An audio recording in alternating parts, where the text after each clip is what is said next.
ವರ್ಷಗಳಾಗಿರ್ಬೋದು. ನಮ್ಮ ಸಮಯದಲ್ಲಿ ನಮ್ಮ ಸರ್ಕಾರ ಇರುವಾಗ ಇದಕ್ಕೆ ಒಂದು ವ್ಯವಸ್ಥೆಯನ್ನು ಮಾಡಬೇಕಂದ್ರೆ ನಾವು ಯೋಜನೆ ಮಾಡಿದ್ದು ಕೂಡ ನಮ್ಮ ರಾಜ್ಯಪಾಲರಿಂದ ವಿರೋಧ ಪಕ್ಷದ ನಾಯಕರಾಗಿರುವ ಜಗದೀಶ್ ಶೆಟ್ಟರ್ ಅವರು ಕೂಡ ನಮ್ಮನ್ನು ಈಗಾಗಲೇ ಸೇರಿಕೊಳ್ಳಲಿಕ್ಕಿದ್ದಾರೆ. ಈ ಒಂದು ಬೃಹತ್ ಆಂದೋಲನ ಧರಣಿಯನ್ನ ಸತ್ಯಾಗ್ರಹವನ್ನ ಜಗದೀಶ್ ಶೆಟ್ಟರ್ ಅವರ ನೇತೃತ್ವದಲ್ಲಿ ಇವತ್ತು ಭೂಮಿಯಲ್ಲಿ ಒತ್ತುವರಿ ಮಾಡಿಕೊಂಡಿರಬಹುದು, ಸರ್ಕಾರಿ ಭೂಮಿಯಲ್ಲಿ ಅವಲಂಬನೆ ಮಾಡಿಕೊಂಡಿರಬಹುದು.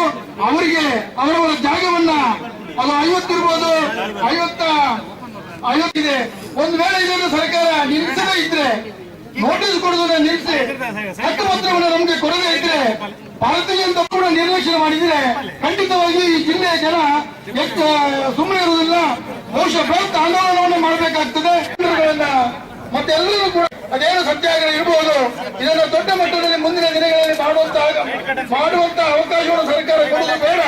ಒಂದು ವೇಳೆ ಸರ್ಕಾರ ಮತ್ತು ಕೂಡ ಕಣ್ಣು ಮುಚ್ಚಿ ಕುಳಿತರೆ ನಾವು ಇದನ್ನ ಬಿಡುವುದಿಲ್ಲ ಎಂಬುದನ್ನ ಮಾಡ್ತಾ ಈ ಸರ್ಕಾರಕ್ಕೆ ಧಿಕ್ಕಾರವನ್ನ ಹೇಳ್ತಾ ನನ್ನ ಮಾತುಗಳನ್ನು ಮುಗಿಸುತ್ತೇನೆ. ಕುಮಾರ್ ಅವರು, ಕೋಟ ಶ್ರೀನಿವಾಸ್ ಪೂಜಾರಿ, ವಿಧಾನ ಪರಿಷತ್ ಸದಸ್ಯರಾದ ಕೋಟ ಶ್ರೀನಿವಾಸ್ ಪೂಜಾರಿ ಅವರು, ಕಾರ್ಕಳದ ಕ್ಷೇತ್ರಾಧ್ಯಕ್ಷರಾದ ಮಣಿರಾಜ್ ಶೆಟ್ಟಿ ಅವರು ಹಾಗೂ ಹೆಚ್ಚು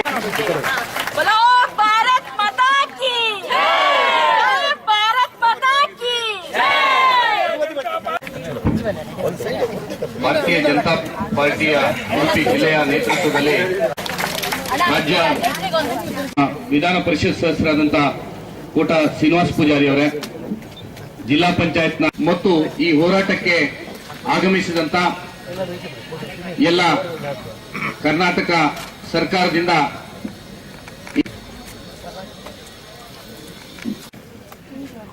ಯಾಕಂದ್ರೆ ಸುಮಾರು ಒಂದೂವರೆ ತಿಂಗಳ ಹಿಂದಿನಿಂದ ಇಡೀ ಕರ್ನಾಟಕ ರಾಜ್ಯದಲ್ಲಿ ಈ ಪ್ರಕ್ರಿಯೆ ಪ್ರಾರಂಭ ಆಗಿದೆ.